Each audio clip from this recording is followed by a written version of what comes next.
where you can have the joy of lazing around. I wish. This evening we have a very interesting guest all the way from America, and if you have any questions, please do get in touch with us. You can email the studio on studio@salamradio.co.uk. You can text and WhatsApp us on 077 45 278 978. You can call the studio on 017 33 602 133, or you can contact us via Facebook.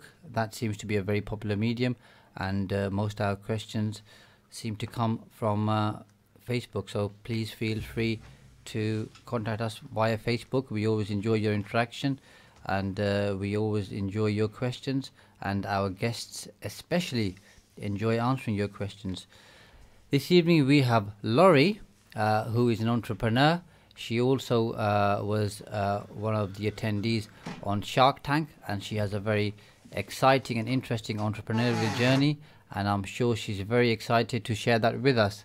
Hi Laurie, are you there? I'm here. How are you? Very good, thank you. And how are you today?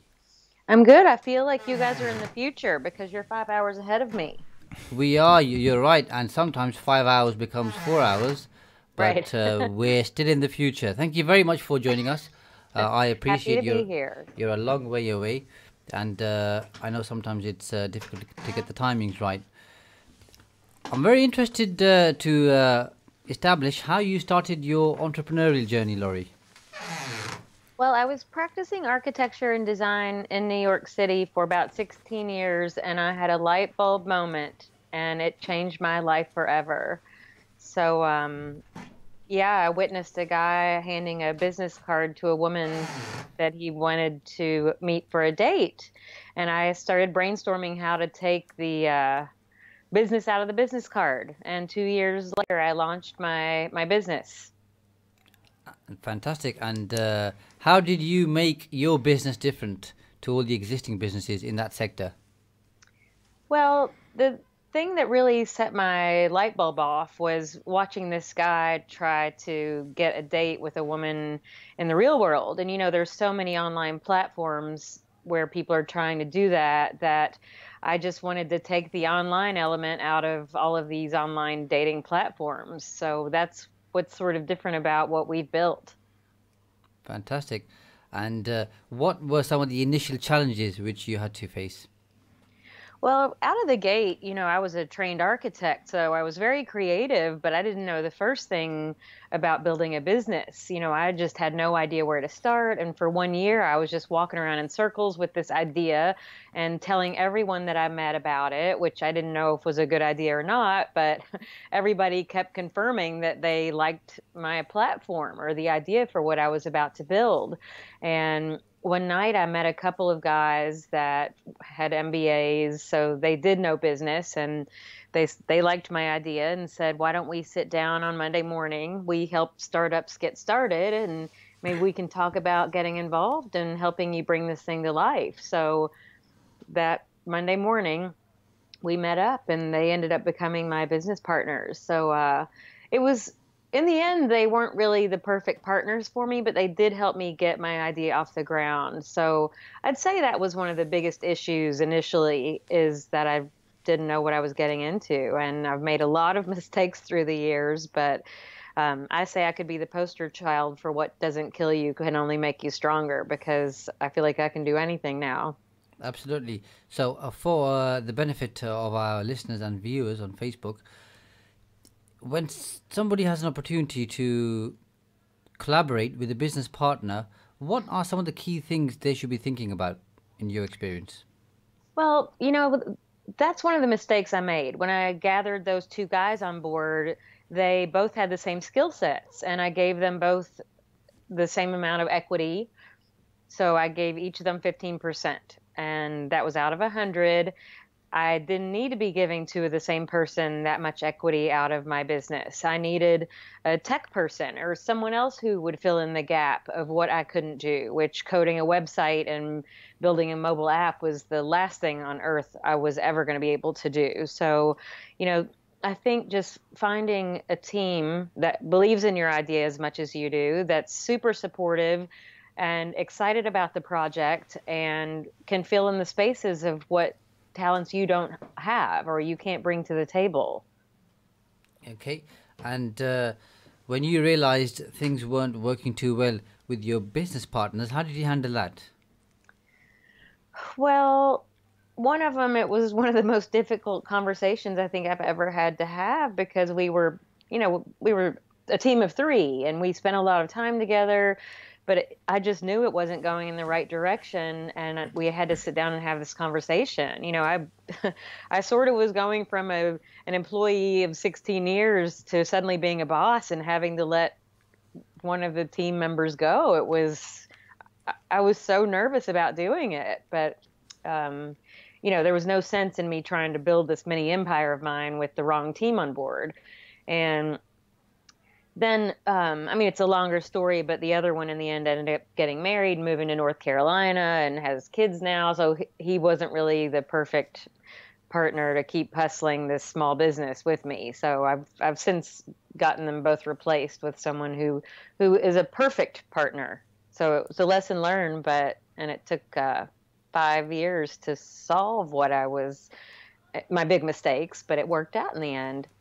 Okay, so apart from giving too much equity away, what are some of the key lessons that you learned through that business relationship?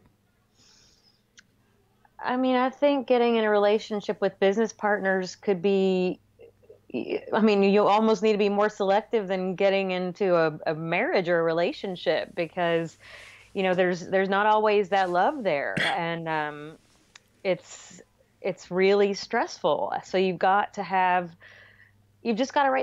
the right people on board. And I think that you need to do your due diligence in researching who they are, their backgrounds, and really have some heart to heart talks about where everyone sees the future of your business potentially going. So, and what role they'll play in the vision. And nowadays, as you'll probably know, it's popular to do certain types of personality profiling. Did you do any of that with your business partners? No, that's that was the big mistake. I mean, I knew them and they were friends of friends, but still that wasn't good enough. Absolutely. Okay. Now, I'm really interested in finding out about your experience with Shark Tank. How did that all start? So a few years into my business, I had hit a pretty hard wall. Financially, I had run out of money. I was renting my apartment out on Airbnb to keep funding my business, and I was living on couches with my friends for 14 months. And I didn't want to give up, but I needed a boost. So a friend of mine sent me the link to apply for the Shark Tank, and I'd never even really watched the show, although I knew what it was about. I just started filling out that link that she sent because they were accepting applications for season 5, which was, I think, 3.5 years ago.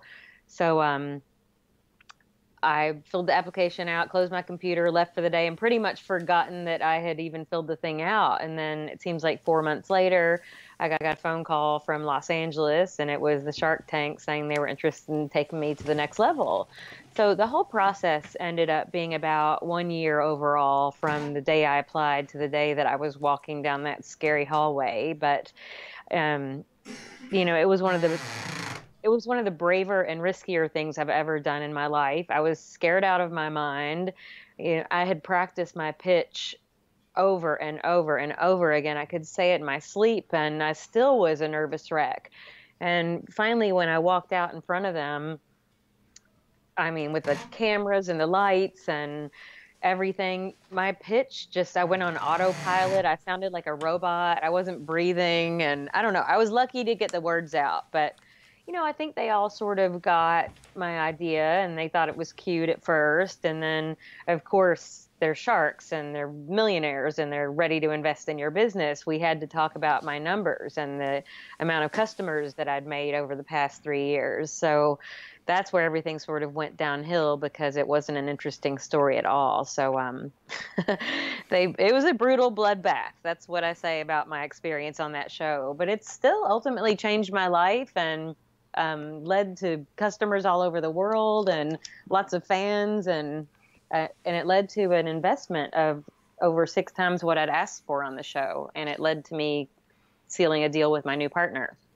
Well, it takes a lot of courage, as you know now, Laurie, to be sat in front of serious investors who are willing to invest in your business, and the kind of questions they're going to ask you are going to be very challenging. And I'm a chartered accountant by profession, as is my colleague Hasib, who sat here, and he'll be asking you a few questions in a moment. But I find all too often people really struggle with their numbers. I mean, they find it boring and tedious, and they just don't pay enough attention. Having been on Shark Tank, did you then start focusing more on your numbers? Well, no, because we pretty much reinvented the whole business. So we sort of started over from scratch. But I mean, it's great. We rebuilt the whole business, and now we've got way more users than I ever had back in the day. So we've made the right switch, and we've pivoted quite a bit, and it's been all for good. But even when I needed to know my numbers, I remember I had printed out 20 pages of potential questions that they could ask me, and I had every one answered. And I used to read through that on my morning commutes. I mean, there was no way they were going to stump me up with my numbers, even though my numbers weren't good. But I think it's important to know for sure. So if somebody was thinking of going on to Shark Tank, and they end up on Shark Tank, or I think in the UK we have something called Dragon's Den, which is yes, similar to Shark Tank, and they wanted some advice from you, what would you share with them? I mean, I don't know if I did this to a fault, but I watched as many episodes as I could possibly watch, just so I could get prepared about when that attack happens. Because if you're not on your toes and have answers for everything, they're going to just send you on your way. I mean, I've watched it happen a million times. So that's why I made that spreadsheet of every potential question, because I wanted to be prepared. So I'd say it could be a really good idea to watch everything you can so you can put this together, or maybe even just reach out to me and I might give you my cheat sheet. Fantastic. That's a very good offer. So if anybody wants your cheat sheet, how do they get in contact with you? Well, they can email me at Lori@cheeked.com, at CHEEKD.com. Fantastic. I will now pass you over to my colleague Hasib, who'll ask you a few questions, and then I'll be back just before the break. Over to you, Hasib. Thank you, Shaz. Hi there, Lori. Hi. How you doing? You okay? Yes, I'm great. Thank you for joining us. Just been listening to yourself and the journey that you've been through, and from listening to what you said, it looks like you have got a lot of courage, because it's not easy. Because also, just like to ask you, before you started your business, what was your background before that?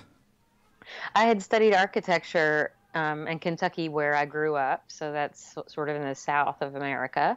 And the day I graduated, I drove to New York City 24 hours and started practicing architecture for that 16-year period until I came up with this crazy idea.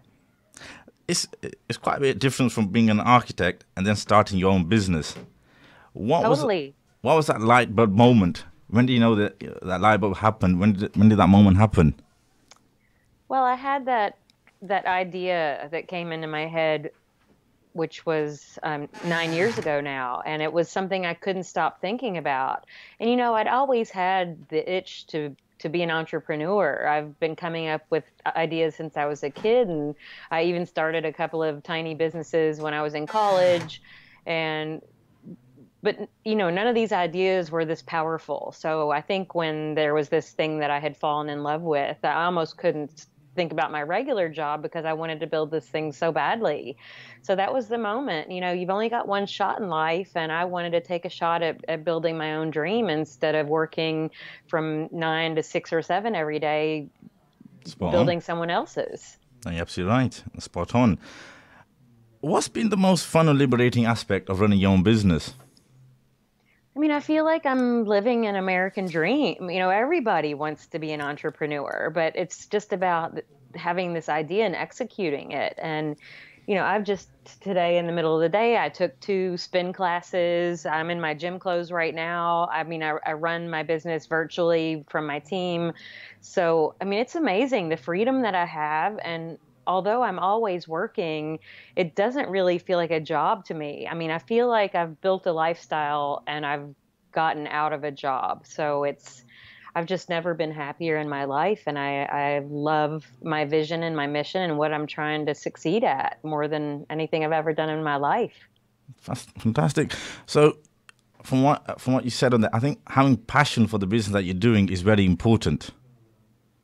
You got to have a passion for the business that you're doing. Otherwise, it's hard to become successful in that business. Yeah, I mean, if you don't love your idea, I think, it's so hard to build a business. And I think it's harder than you would ever dream. I mean, I've been through every struggle you can imagine. So you've got to have that underlying passion or you'll never make it through those struggles. So, your business model compared to your competitors, what was different about it? What made it a success? So it's different because what we're trying to do with our new app, the pivoted version of my business, is to offer people an opportunity to meet in the real world before they start these virtual conversations, like LinkedIn or Facebook, or when you find strangers online on Instagram, you start chatting online and you may never ever take that offline. So our goal with my business that I've built is to start these conversations face to face before starting this virtual nonsense that happens over chat. Mm-mm. You just mentioned, the social media presence on there. How important is it to have if someone was listening and asks you for advice, how can I improve my social media presence? How do they do that? Well, as far as social media and running my business, for example, I think it's important to create a character and, whatever your business is, to think about who that person would be if it were a person and what they would wear and their their personality, if they're funny. And I would say just drive that social media force through that personality. And, if you're going to be funny, keep it consistent. If you're going to be a serious social media person, keep it serious, but stay consistent. And I mean, if you want to grow that following, that person's got to be someone that people want to be around. So it's got to be entertaining and trustworthy. Just thinking about the people you like to be around. You're right on because also your team that you work with, they're an important part in your business. How do you motivate your team? How do you get them to understand your ideas and follow your ideas? Well, that's sort of one of the lessons I learned when I had the wrong team on board initially. I don't think that we all had the same amount of passion for the idea, but now that I've gotten a different team on board years later that I knew what I was missing, it's like we had that conversation and I felt the passion with my partner and the people that we work with. So I think it's about some gut instincts are there too when you're picking the right team. But I think we're all on the same page. I was just talking to somebody about this morning about how I feel really secure with the people that I'm surrounding myself with. And I can tell that we all are working to push this thing to success. As you touched upon before, as your business, when you were starting your business and things weren't going to plan, there were difficult times. The people that were around you, what sort of people were around you that motivated you, say, no, this business can be a success and keep you going forward? I mean, I think that's sort of a tricky question because there were so many people that were sort of doubting me more than motivating me. When I say I hit a really hard wall and I hit some serious financial struggles, it was not a happy scene. And even my best girlfriend at the time, I remember her saying, well, when are you going to pull the plug on this thing? And I felt like so many people around me kept saying that to me. And I'm like, I didn't give up my career to not bring this thing to life and to make it succeed. So I think the doubters around me even fueled me to succeed even harder. So all, these were friends and family that loved me, but I still had this driven mission to take it to the next level. And, getting through the hard part is how I'm still here 7 years later. Brilliant, brilliant, fantastic. That's good to hear. And I think, Shaz, have you got a question for? Yes, I do. Hi, Laurie, it's me, Shaz here again. We have a question from one of our listeners, and their question is that you hired a PR firm several months before your launch and paid them quite a handsome sum, and then you stopped working with them, possibly because you had better ideas yourself. Yes. Tell us a bit more about that. Well, like me saying I don't know how to run a business, I thought, okay, we're getting ready to launch this thing in a few months. We need to get some buzz around it, or how are we going to get some customers? Because even back when I launched this thing, I think I only had 130 friends on Facebook, and that was like my only free outlet to get the word out about this thing. So I hired a small team to do our PR, and seemed like we had paid for 3 months up front, and we were delayed in launching our website, but they wouldn't move the contract forward. So we really didn't need them doing the PR until our website was launched, because it was sort of a wash. But yeah, in the end, they ended up getting one article in London that it was for some blog or something. I mean, it was nothing huge, and we'd paid so much money at that time. And I'm like, you know what? I'm a good writer. I'm energetic, and I'm excited about this. And I know I'm more excited about it than they were. So I decided to take it on my own. And since I've been doing my own PR, running this business for 7 years, I've landed on the cover of the style section of the New York Times. I've been in Wall Street Journal, Fast Company, Inc. magazine. I mean, I've been in everything an entrepreneur would dream to be in. And it was, just from my own hand. Fantastic. If you've just joined us, you're listening to Empower Hour with me, Shaz Nawaz, and my colleague Hasib on Salaam Radio on 105.1 FM and Inspire FM on 105.1 FM. Salaam Radio on 106.2 FM and Inspire FM on 105.1 FM.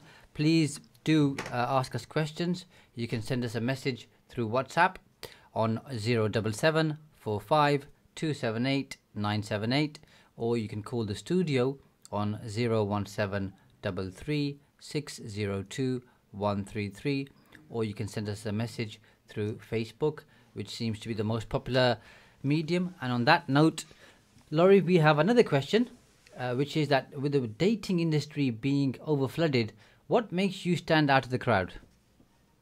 Well, I feel like I sort of answered that before, because the way that our current app works is via Bluetooth. So let's say you walk into a coffee shop or you're at your gym and someone walks in that's also single with the app, you'll get a push notification from our app. So both phones are acting like beacons, and it tells you who's right there right now. It's immediate, it's real time, and if you get that alert, that means they are in a 30-foot radius of you, and that you should go make an introduction or send a little note on the app. Okay. So it's really to start these conversations in real time and real space, instead of flipping through strangers like on all the other apps out there where you start conversations online that don't lead to physical conversations. Yeah, good. Another question for you is that with the recent issues regarding the safety of women meeting strangers, what safety checks do you do? Well, I think that's another really good point about how our app differs from every other app, because you have this chance to meet each other. So you're seeing the person already. This app just alerts you that the person is also single and in the room with you. So they're already there. So it's not like you're going to meet a stranger that you've been talking to online. You're meeting them in person already with the app. Do you know what I mean? Perfect. Yep, that sounds like a good idea. We're just about to head over to a break. Thank you very much, listeners and viewers, for joining us. Laurie has shared some fantastic insights of her experience on Shark Tank and her business partners and what makes her app different. She'll be sharing lots of other ideas, thoughts and advice after the break, so please do stay with us, and we'll be back with you after this very quick short break. Thank you. Stay tuned to Salaam Radio after this short ad break. I've just come out of Penny Appeal's orphans accommodation. Brothers and sisters, they've got a kitchen where they're getting fresh food cooked and served to them. They've got foster mothers looking after them. These are orphans should be looked after. Sponsor an orphan for pennies a day. Call 03000 11 11 11 or visit the website pennyappeal.org. Remember, small change, big difference. These are the days of Eid. Make takbir wherever you are. These are the days of Eid. Allahu Akbar. Eid in the Park is back. Eid is on Friday the 1st of September for the entire community. What better way to pray and celebrate than at Eid in the Park? Come and pray your Eid prayer outside with your family and friends in accordance with the Sunnah at Peterborough Central Park. Prayer will commence at 9:30 a.m. Come along and experience the wonderful atmosphere of brotherhood and sisterhood. A great way for family and friends to start their Eid celebrations. Sisters and families are especially welcome. Come pray and celebrate with the entire community. Please arrive before 9:30 and make sure you park responsibly. Walk or car share if you can. If it should rain, please pray in your usual masjid.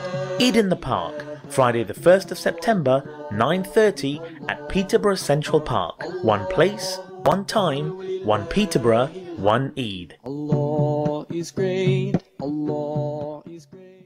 Do you have lots of clutter at home or in the office that needs to be kept but nowhere to keep it? Ivet Self-Storage offers a secure, affordable, clean and dry home for your belongings. We have security systems in place which are monitored 24 hours a day, ensuring that your items are safe. With a simple monthly payment, Ivet Self-Storage provides secure and tailored facilities to meet your specific requirements, whether short or long term. We offer the best prices and longest opening hours in Peterborough. For more information, please call on 01733 306 456 or visit us at Ivet Way, Westwood.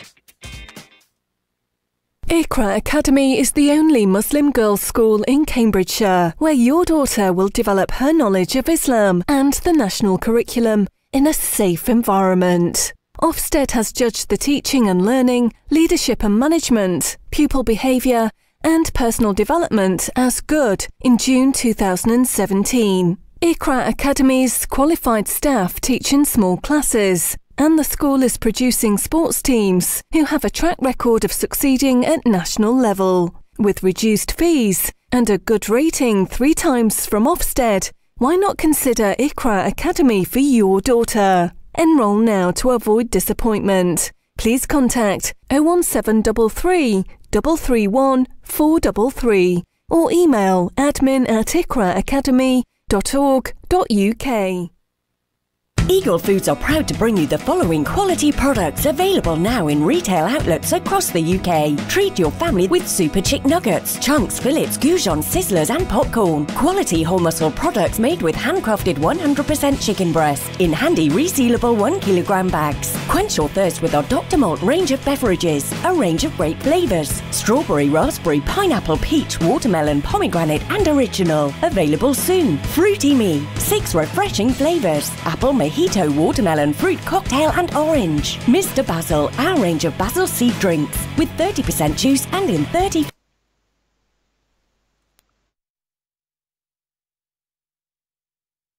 Call us on 01733 755 557. Eagle Foods, the caterer's choice. This is Salaam Radio, Peterborough's Muslim community radio. Broadcasting on 106.2 FM and online. Welcome back. You're listening to Salaam Radio on 106.2 FM and Inspire FM on 105.1 FM. This is the Empower Hour show with me, Shaz Nawaz, and my colleague Mohammed Hasib. And the whole basis and our objective of this show is to inspire, encourage and motivate you with your particular challenges. And I'm delighted that we have Laurie Cheek, who's an entrepreneur, from America, and she's shared some fantastic insights with us so far. And I know in the next half an hour or so, she'll be sharing some more very interesting insights, including her new networking app. Welcome back, Laurie. Hello. Hi. Thank you for staying with us during the break. I have a question for you regarding personal development. So you clearly come across as somebody who is a lifelong learner. You've been working very hard in your business. Do you do any type of personal development?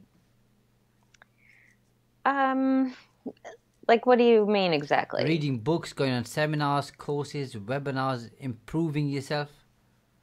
You know, the one thing that I started doing when I got so stressed out in the beginning of my building my business was finding fitness as personal development. And I think not only did it make me stronger, it just fueled me for the day to be strong. And I've never been in better shape in my life. And it's just become part of my lifestyle. I'm devoted to fitness. And I think that's the most powerful personal development that I've adopted since starting so many years ago. Absolutely, because if your mind is balanced and fresh, then you're going to come up with new ideas, and you'll have lots of energy. Do you read books by any chance? You know, I don't read a lot, and it's just because I'm so strapped for time. And yeah, I don't read a lot of books. I wish I did. Fair enough. That's not a problem at all. In terms of PR and having the opportunity to write for Wall Street Journal and some of the other leading publications, how easy or how difficult was that to do? Well, I think you've got to be sort of creative. If you imagine one of the major journalists of the New York Times writing an article, do you know how many people are pitching this journalist? So you've got to stand out from the crowd. And I think right out of the gate, I mentioned I was creative as an architect. What I did when we first started, I put these promotional cards into a single black envelope with nothing else in it. It was like a business card that had a funny saying on it. And I mailed them to 20 editors in New York City that I wanted to be covered in. And that's how we ended up on the cover of the style section of the New York Times. And it said, "Move over, Match.com. This is the next generation of online dating." So that was one of the biggest articles I'd ever gotten for our business since the beginning. And, I think even my Shark Tank audition video was really well done. We tried to throw in some humor in there, and I hired somebody to make a really quality video. I mean, I was out of money, but this was my chance to get on national television. So I decided to make my final investment in getting this video made. And the filmmaker even told me, "I'll just charge you $250 for this right now. And if you end up getting on the Shark Tank, you can pay me the rest of the money." And I think he was actually really surprised to get that check down the road, but I sent it to him. But yeah, I just think being interesting and, taking advantage of every opportunity. If I ever travel, if I go to Miami, or if I even go home to visit my family, I'll often reach out to the news channels and say, "I'm coming home," or I'll act like I'm working for me, and I'll say the founder of this business is coming to town. Would you like an interview? So I've ended up on the news all over America just by simply writing the news channels with an interesting pitch. And what kind of an impact do you think that's had on your business in terms of being on TV or featuring in leading publications? I mean, it's definitely moved the needle for me. I mean, I've spoken around the world and back about my PR success, and being on the Shark Tank, it's one of the most watched shows in America on primetime television on Friday night. And I think my episode was so epic that it reruns all the time on another station we have here. But, there's not a day where I don't walk down the street and someone's like, "You're that girl," or giving me a high five or trying to take a picture with me. So, I mean, that's pretty cool. Even though I sort of went through this disaster on television, I've still got a really, really strong support network out there, and a lot of them are strangers, and I just think that's really cool. And I think sometimes the challenge is, Laurie, that we end up being our own harshest critic. and things probably aren't as bad as sometimes we make them in on our own mind. Right. I think that's a good point. Yeah. So, looking at all your PR success, if somebody out there has a very limited budget, they're very enthusiastic like you are, and they're looking to gain exposure, what advice would you give them? I mean, I did all of my PR on a shoestring budget, so I paid very little to get the word out there. But I mean, I would set up tables at conventions and business expos, small business events. I started going around speaking about the world of online dating. I was going around speaking about being a female in the world of entrepreneurship. So it's like I took every stage I could possibly take to tell an audience about it, because you never know who's in that audience.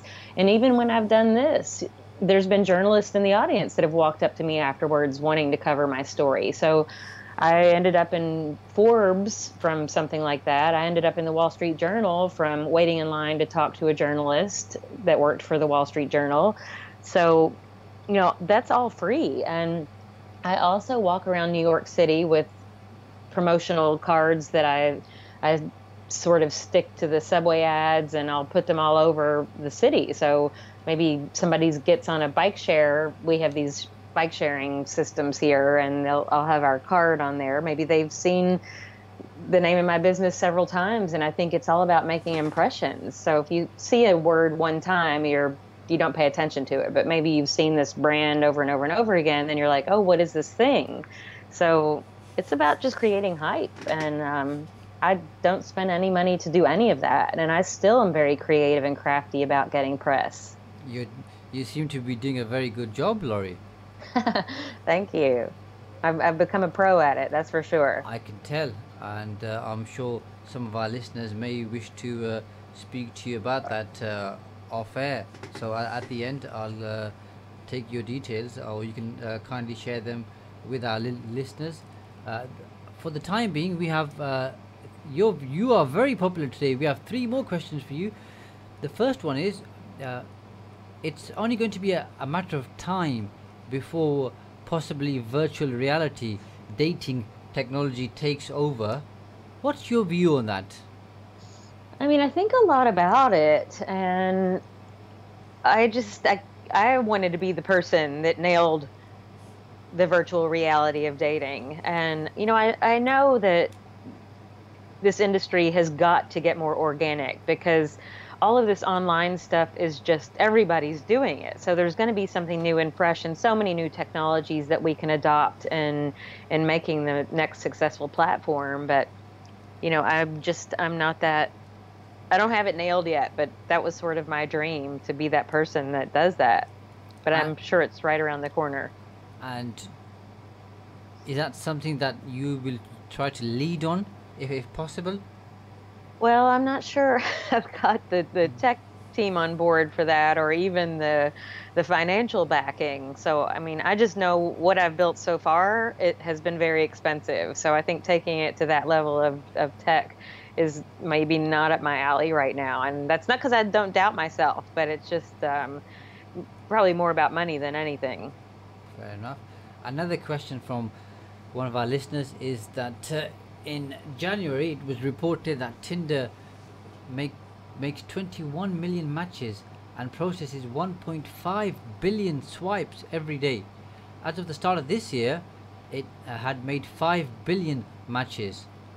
What sort of matches in numbers have you made?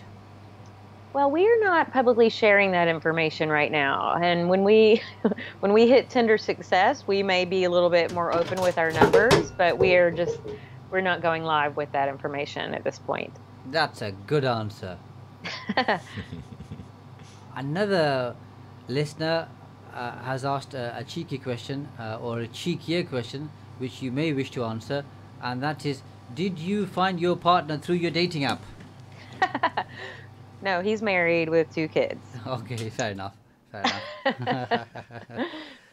I will now pass you over to Hasib, and I know he's keen to ask you some questions around your new networking app. Over to you, Hasib. Yeah, look, as I just mentioned, it's regarding a new networking app. What's that about?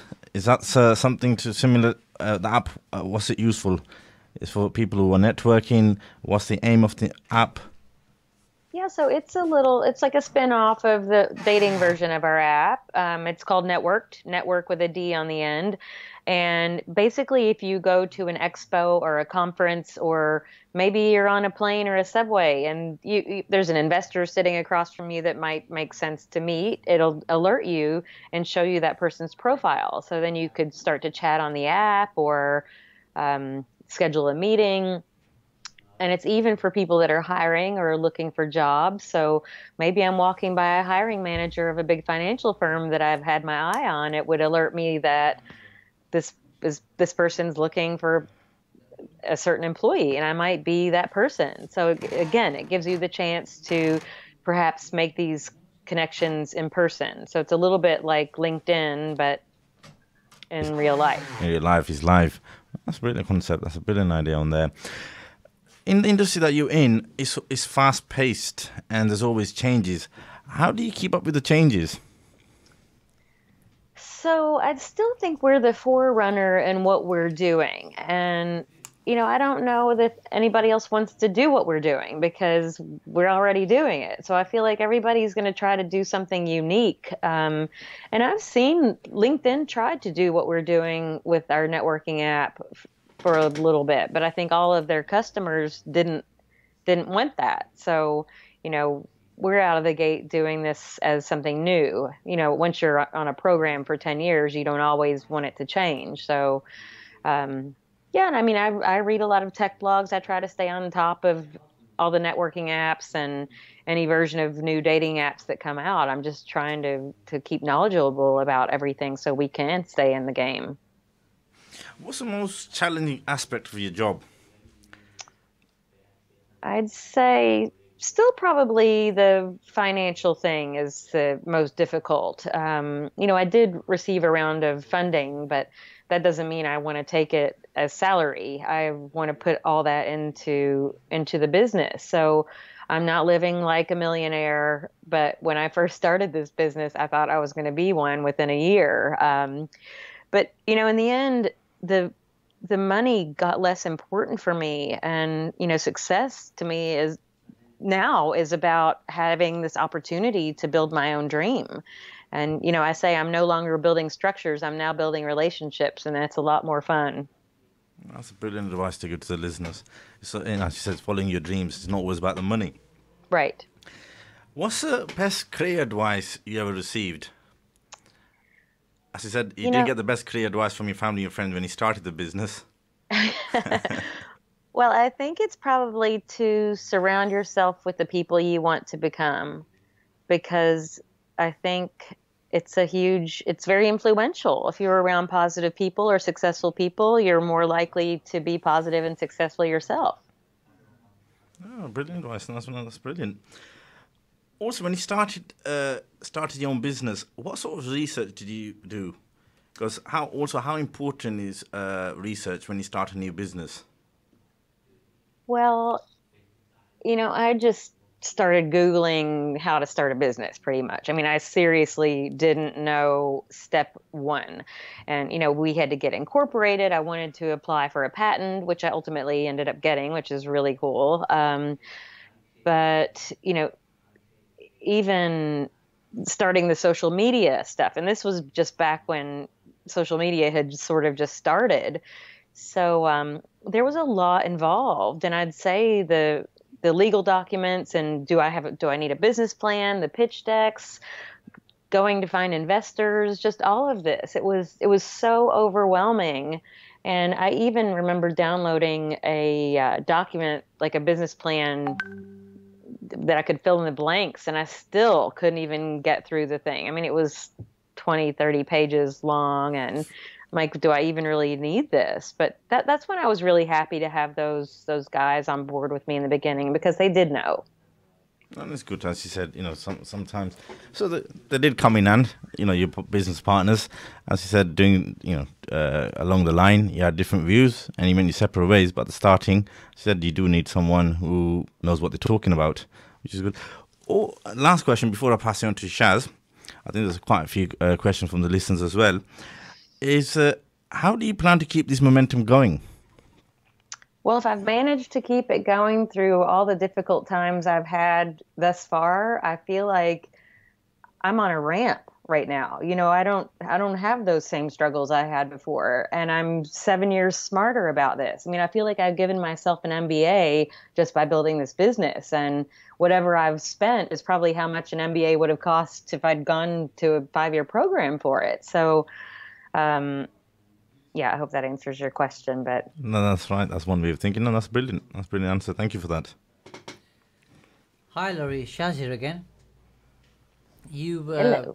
talked about surrounding yourself with people who you would like to shadow or become like. Do you have any mentors who've helped you along the way?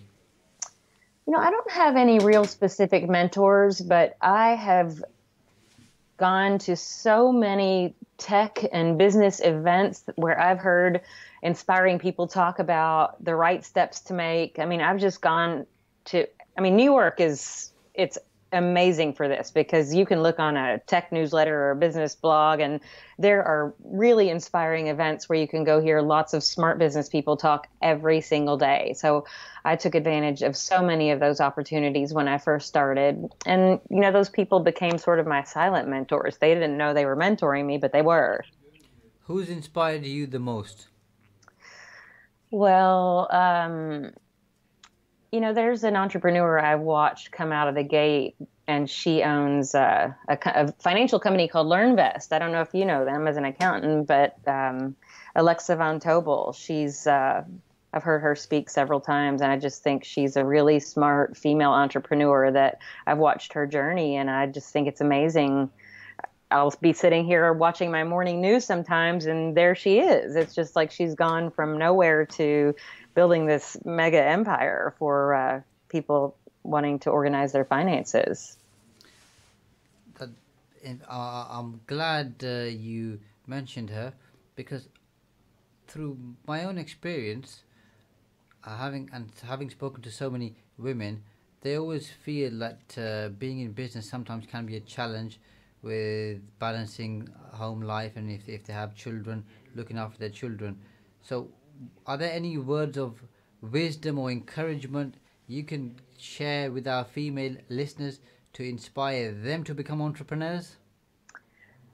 I look at it, I try not to make a barrier out of being a female in the world of business. And in fact, I think it's sort of like we're a minority, and we even have the opportunity to stand out just because we are women building businesses. And especially in the world of technology, if I ever go to a tech event, there's usually 5 to 10% females. And I think we sort of band together and we build our own little posse that's very supportive of one another here. And I think we've got a very supportive network of female entrepreneur groups. And, it's just like you have this chance to reach out to anybody. And I think everybody's happy to help each other as women and see each other succeed. And what do you think men can do to encourage more women to become entrepreneurs? So I think, again, just being super supportive and not dismissing a single soul. You never know who you're talking to. And, it's funny, around the New York City tech scene, I think women seem to be more genuine and honest through the whole thing. And I don't know if that's just because women are that way. But no, when you walk around the tech scene with all these guys and ask them how their businesses are going, they all like fist bump you and they're like, oh, things couldn't be better. But that's not true. And I think women are more honest about it. They're like, oh, well, this is what I'm going through. So, yeah, I think that's sort of another major difference between men and women in this world of business. Okay.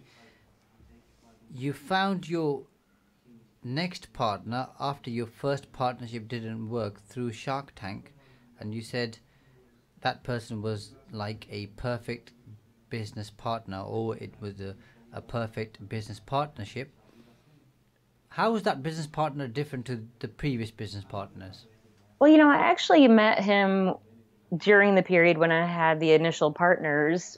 He had done some website work for us for a few years, and he sort of became part of our team back in the day. And then when I went out to film the Shark Tank, he flew out with me, just super supportive, and that he wasn't even really doing much work for us then.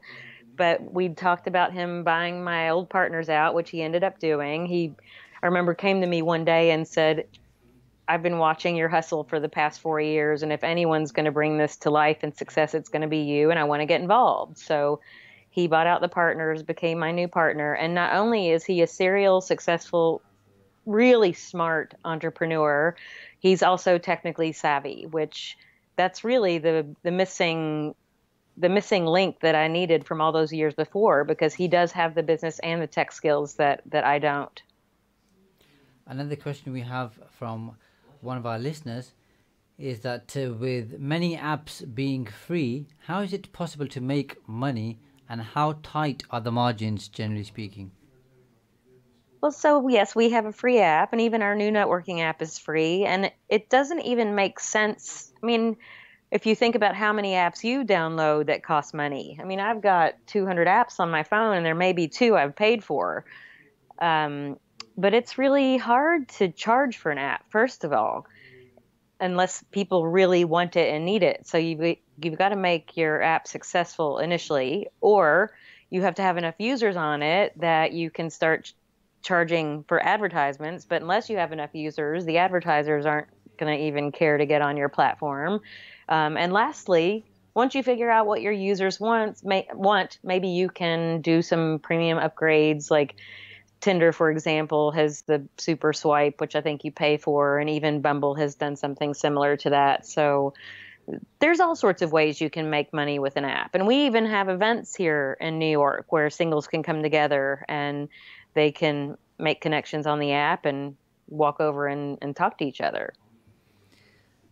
Earlier on, you mentioned about having the opportunity to speak all around the world. What kind of an impact has speaking had on your business? Well, I mean, one really amazing thing is I used to be scared to get in front of a camera. I was scared to get on a stage. I was scared to speak in front of a room of people.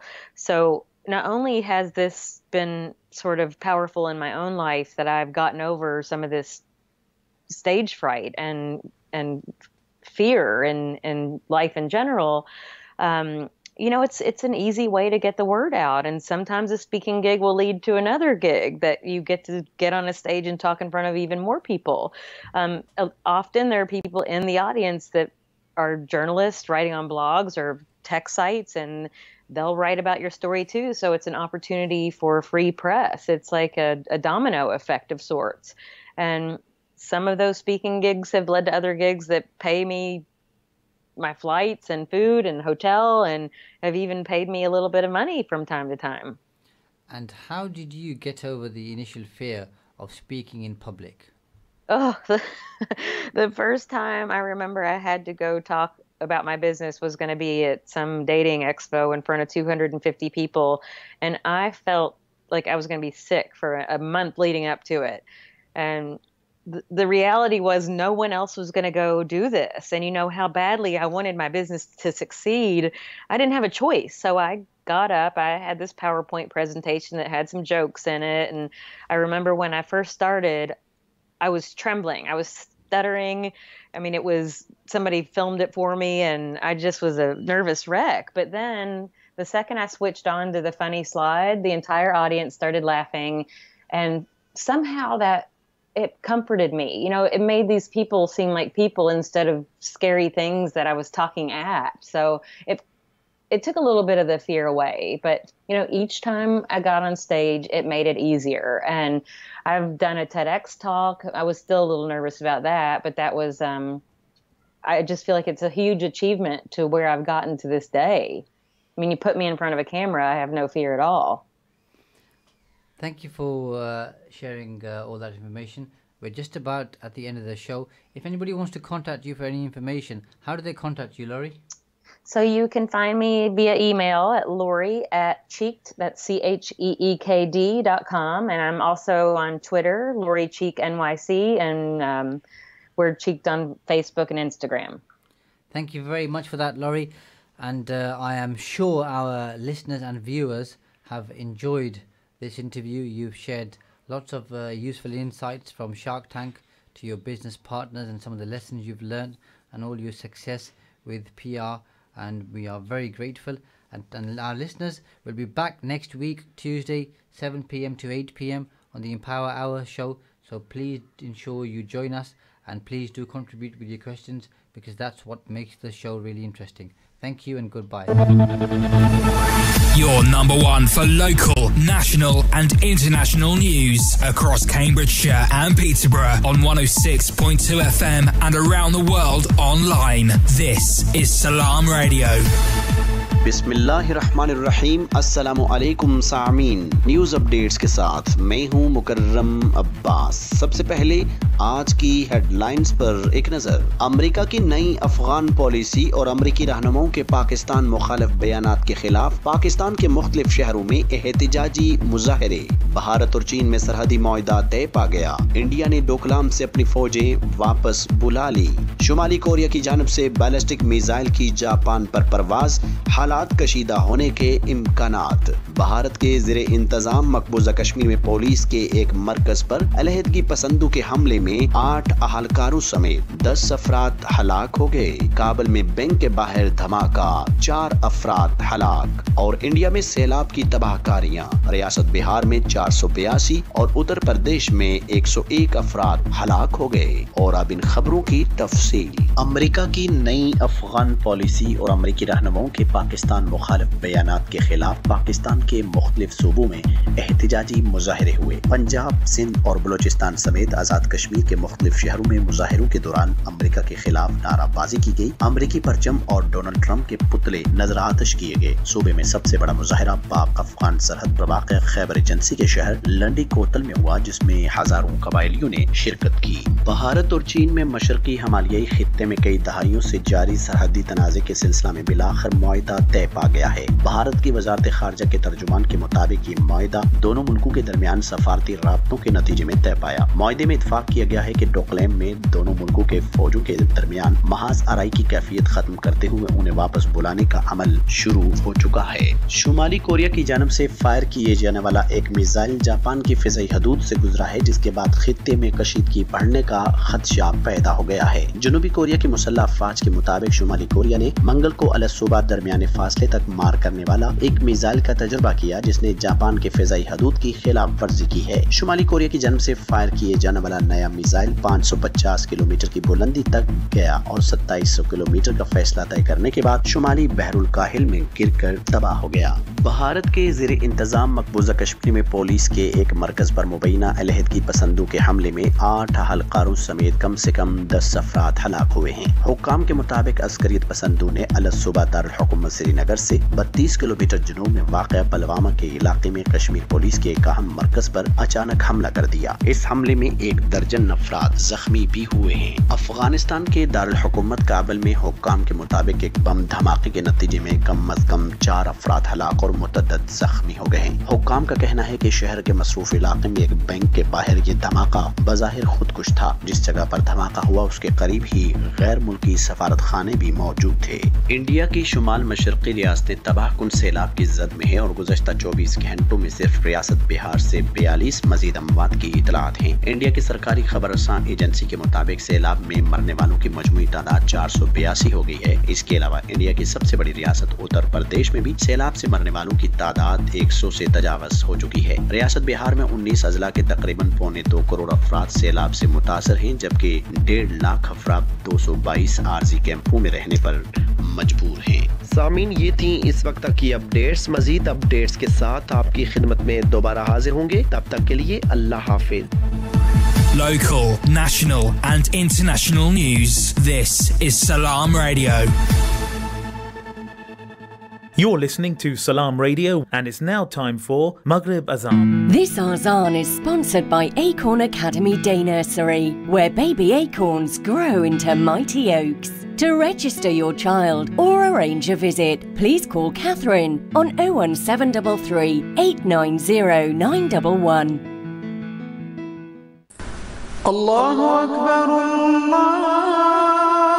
Akbar, Allah.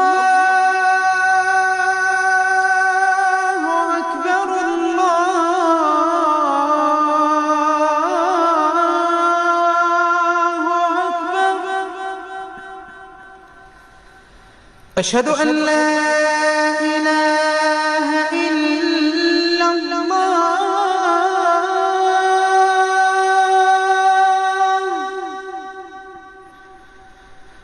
أشهد أن لا إله إلا الله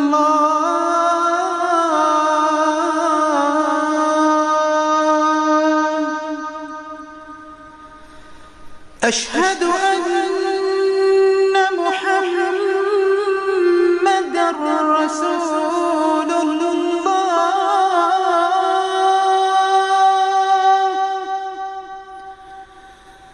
أشهد أن محمدًا رسول الله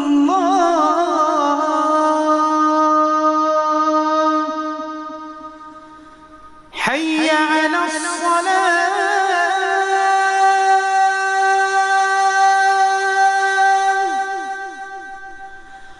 حي على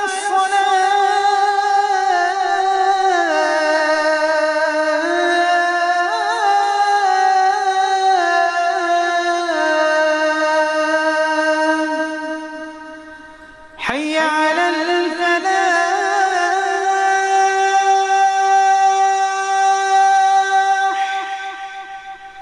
حي على الفلاح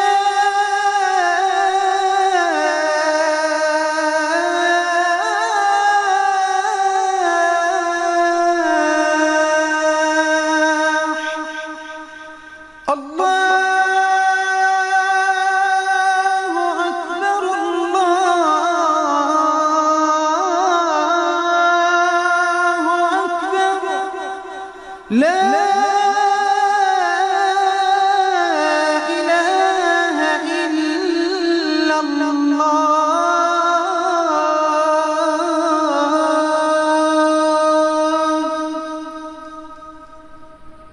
الله أكبر الله أكبر لا إله إلا الله. اللهم صل على محمد وعلى آل محمد كما صليت على إبراهيم وعلى آل إبراهيم وبارك على محمد وعلى آل محمد كما باركت على إبراهيم وعلى آل إبراهيم في العالمين إنك حميد مجيد. اللهم رب هذه الدعوة التامة والصلاة القائمة آت محمدا الوسيلة والفضيلة وابعثه مقاما محمودا الذي وعدته. اللهم آتنا في الدنيا حسنة وفي الآخرة حسنة وقنا عذاب النار. اللهم بك نحيا وبك نموت وإليك المصير. رضينا بالله ربا وبالإسلام دينا وبمحمد صلى الله عليه وسلم نبيا ورسولا. This is Salaam Radio, Peterborough's Muslim community radio, broadcasting on 106.2 FM and online.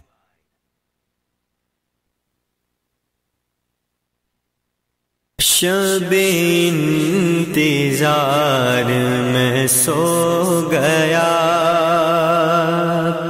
वो नसीब मेरा जगा गए करम है मेरे करीम का कि मेरे वो ख्वाब में आ गए शब इंतजार में सो गया मैं हुजूम गम का नकीब था शब तार मेरा नसीब था मैं हुजूम गम का नकीब था शब तार मेरा नसीब था मेरे घर में चांद उतर गया मेरे घर में चांद उतर गया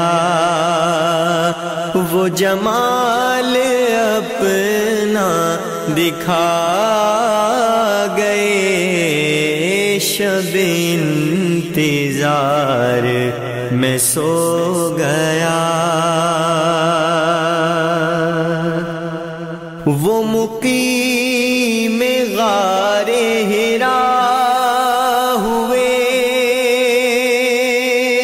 کہ مکین عرش علا ہوئے وہ مقیم غار ہرا ہوئے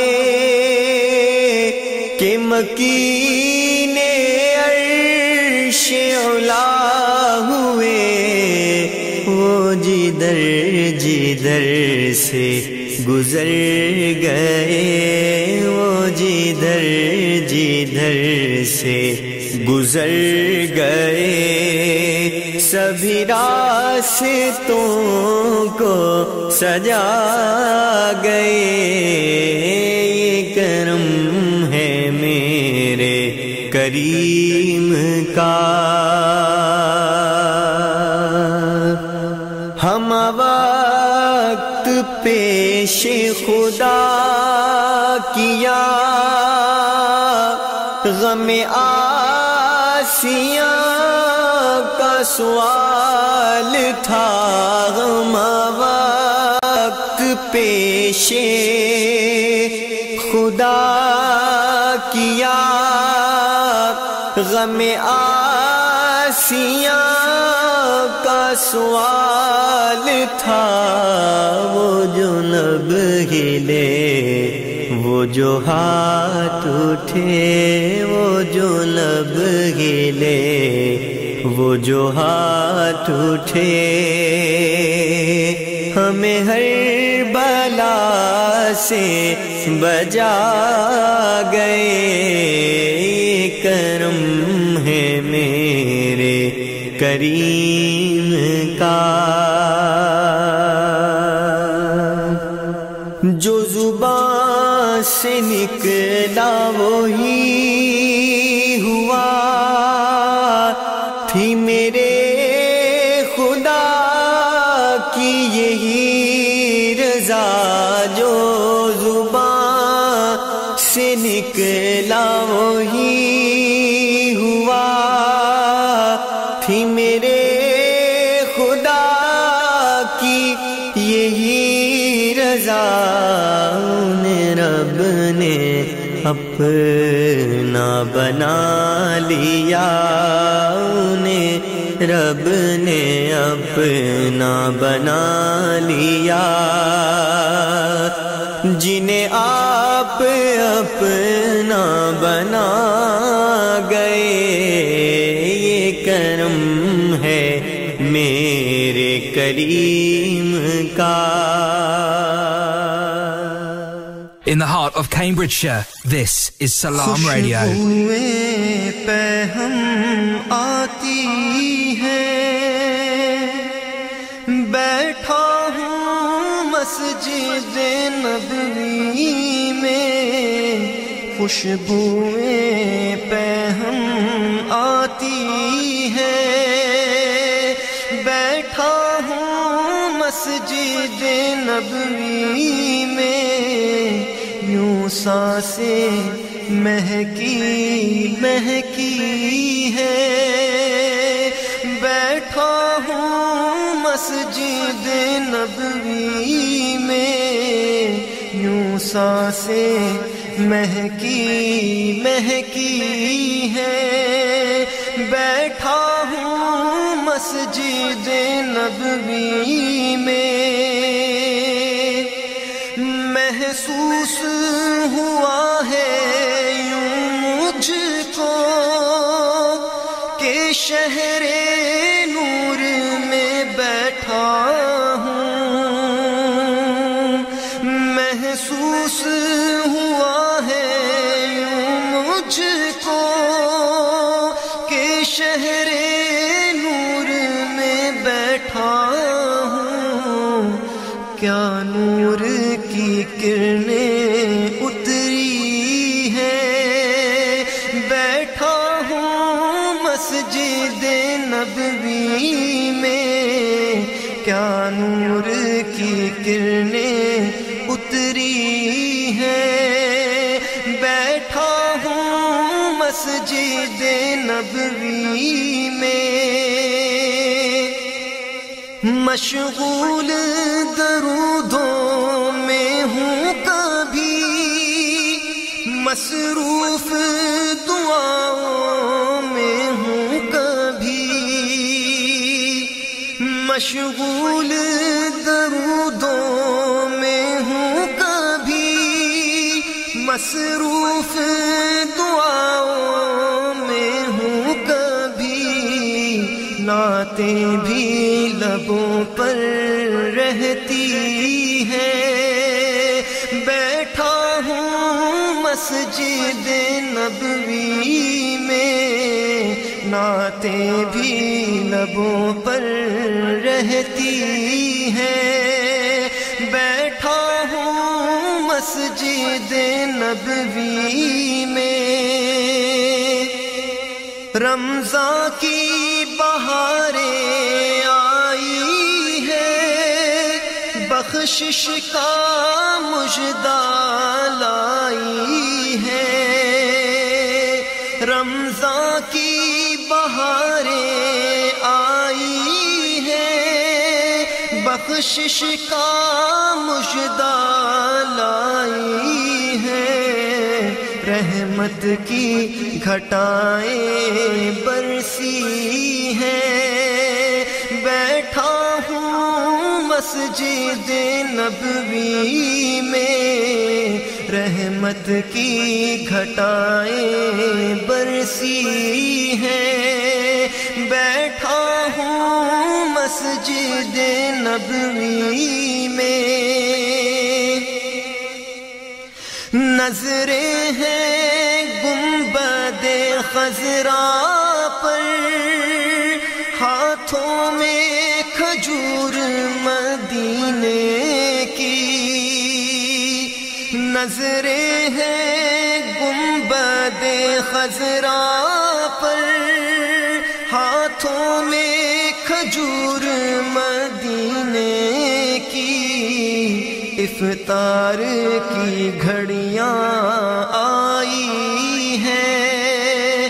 بیٹھا ہوں مسجد نبوی میں افطار کی گھڑیاں آئی ہیں.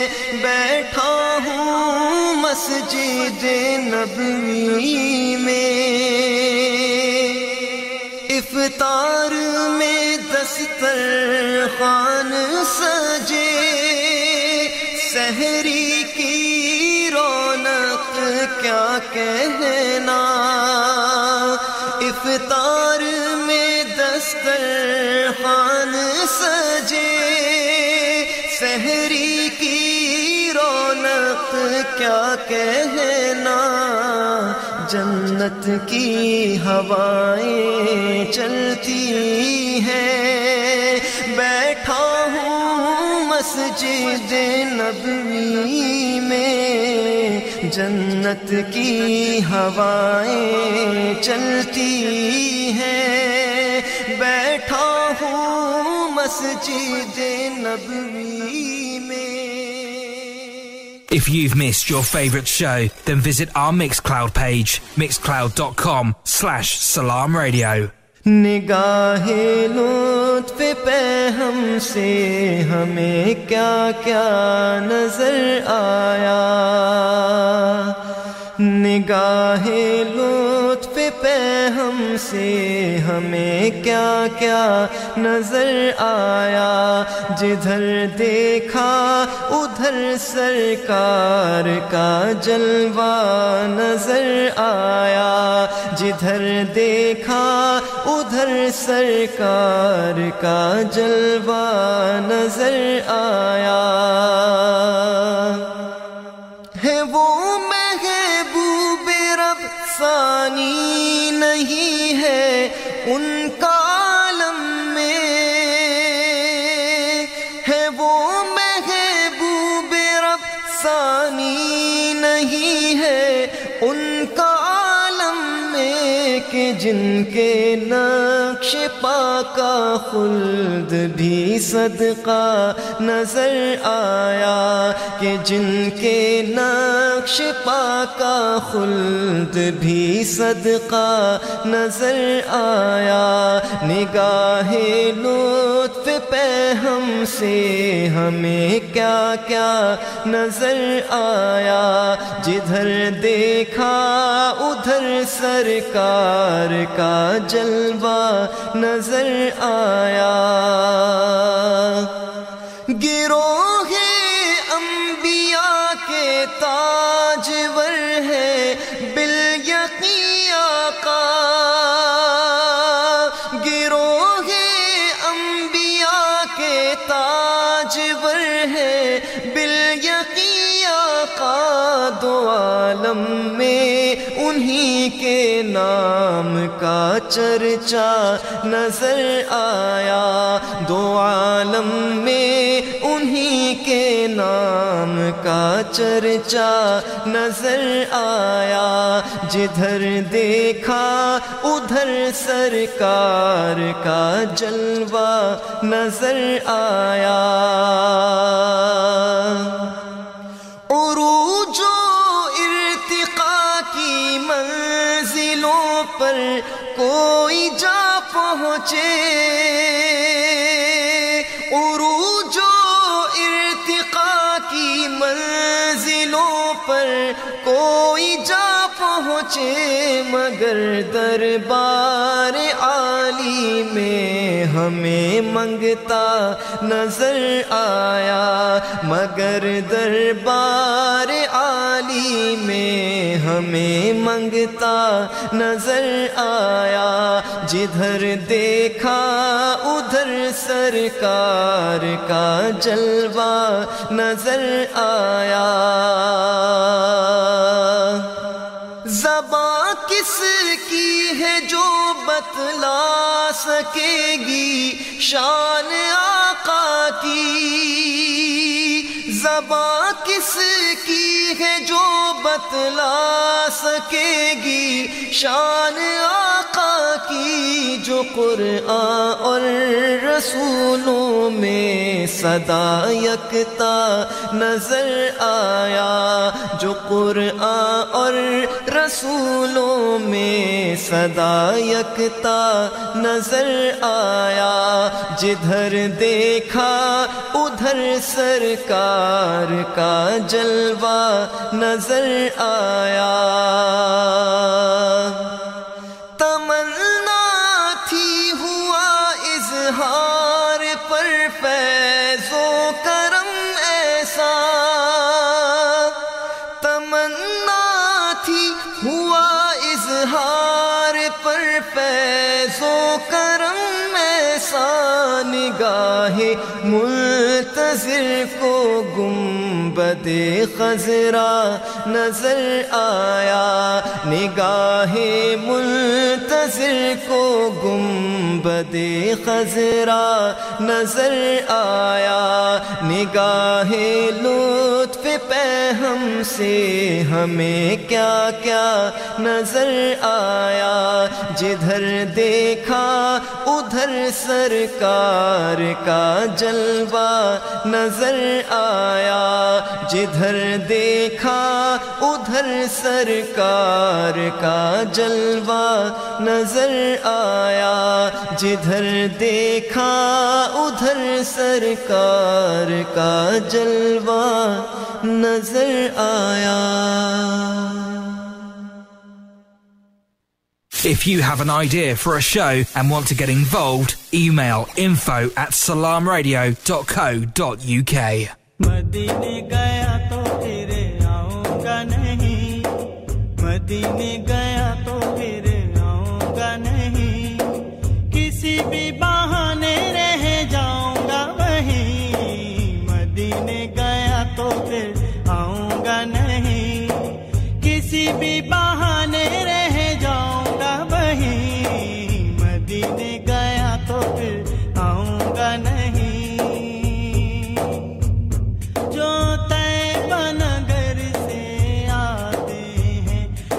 شہر کی بات سناتے ہیں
नदियां बहता है झोली भर देंगे आका है मुझको यकीन मदीने गया तो फिर आऊंगा नहीं मदीने गया तो फिर आऊंगा नहीं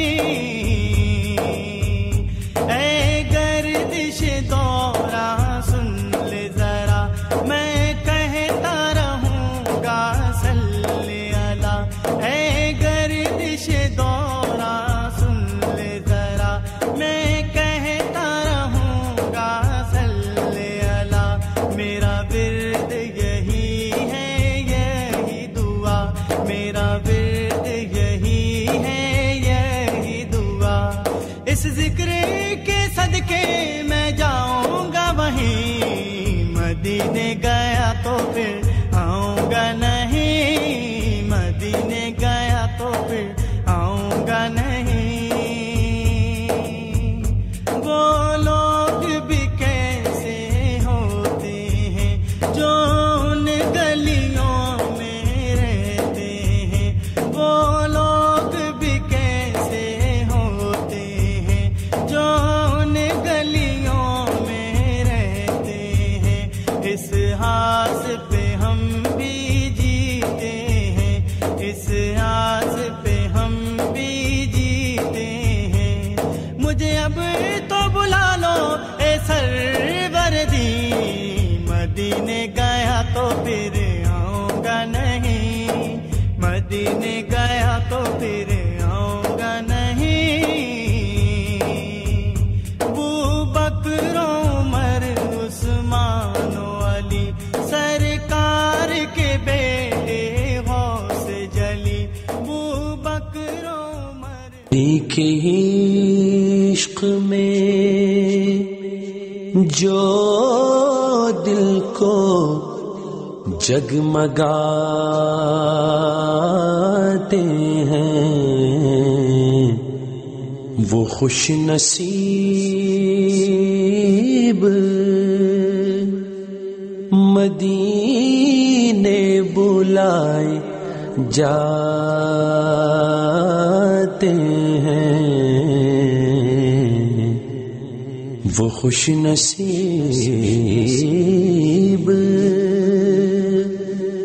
मदीने बुलाए जाते हैं बड़े करीम बड़े दिल नवाज है आका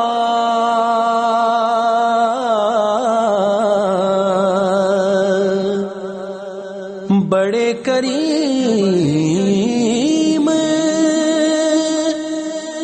बड़े दिल नवाज है